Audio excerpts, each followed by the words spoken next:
Hello coding express people, I hope আপনারা সবাই ভালো আছেন। আমি জাস্ট আজকে ছোট্ট একটি ট্রিক বা ছোট্ট একটি টিউটোরিয়াল আপনাদের দেখাবো। টিউটোরিয়ালটি হচ্ছে যে লারাভেলের একটি এক্সিস্টিং মাইগ্রেশনের ভিতরে অনেক সময় বিভিন্ন ধরনের কলাম অ্যাড করা লাগতে পারে আমাদের। তো আমি দেখাবো যে আপনাদের এক্সিস্টিং একটি মাইগ্রেশনের মতন করে কীভাবে একটি কলাম অ্যাড করবেন। তো এটার জন্য আমি কন্ট্রোলারে চলে যাচ্ছি। আমার একটি প্রজেক্ট ক্রিয়েট করা আছে, আমি কমান্ড দিব PHP artisan make migration add new columns underscore.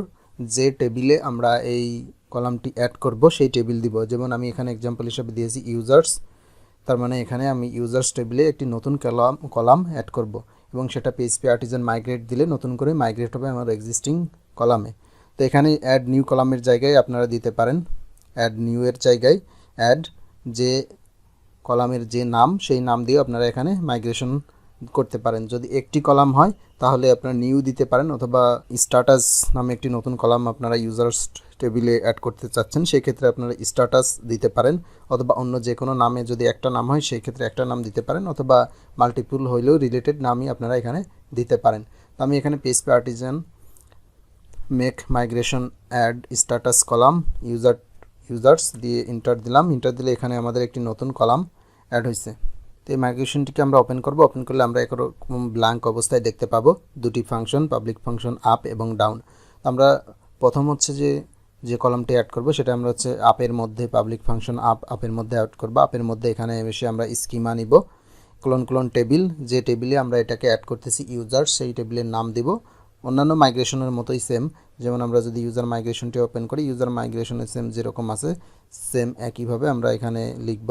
দেওয়ার পরে এখানে আমরা টেবিল টাইপ, আমাদের যে কলামটি আছে সেই কলামের কি টাইপ আছে সেখানে আমরা টাইপটি দিব। যেমন টেবিল আমি টাইনি ইন্টিজার নামে টাইপটি দিলাম এবং একটি স্ট্যাটাস কলাম অ্যাড করতেছি স্ট্যাটাস, এবং এটা কোথায় অ্যাড করব আফটার পাসওয়ার্ড। আমাদের যে কলামগুলো আছে ইউজার্স টেবিলে যদি আসে এখানে যে কলামগুলো আছে এই কলামের কোথায় আমরা অ্যাড করব বা কোন কলামের পরে আমাদের এই নতুন কলামটি অ্যাড করব সেটা আমরা এখানে বলে দিচ্ছি। আফটার পাসওয়ার্ড মানে আফটার পাসওয়ার্ডের পরেই এই নতুন কলামটি অ্যাড হবে। এবং নিচে আমরা ডাউনের মধ্যে আরেকটি কাজ করব, আমরা যখন এটি মাইগ্রেশন আবার রিফ্রেশ বা ড্রপ করব তখন আমাদের এখানে এই ডাউনের মধ্যে এই কলামটিও নতুন কলামটিও আমাদের ড্রপ কলাম স্ট্যাটাস দিব, যাতে আমরা এটাকে যদি আমরা রিফ্রেশ করি বা রিমাইগ্রেট করি তখন যেন আমাদের এটা ইরর না দেয়, এই জন্য এটা আমরাকে।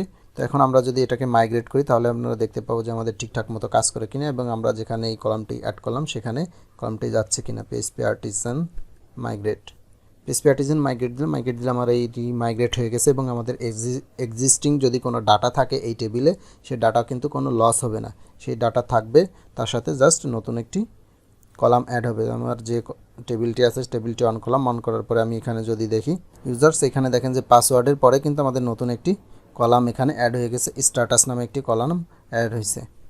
এবং আমাদের যে ওল্ড ডাটাগুলো ছিল সেই ওল্ড ডাটাগুলোও এখানে আছে, ওল্ড ডাটা কিন্তু কোনো লসই হয়নি।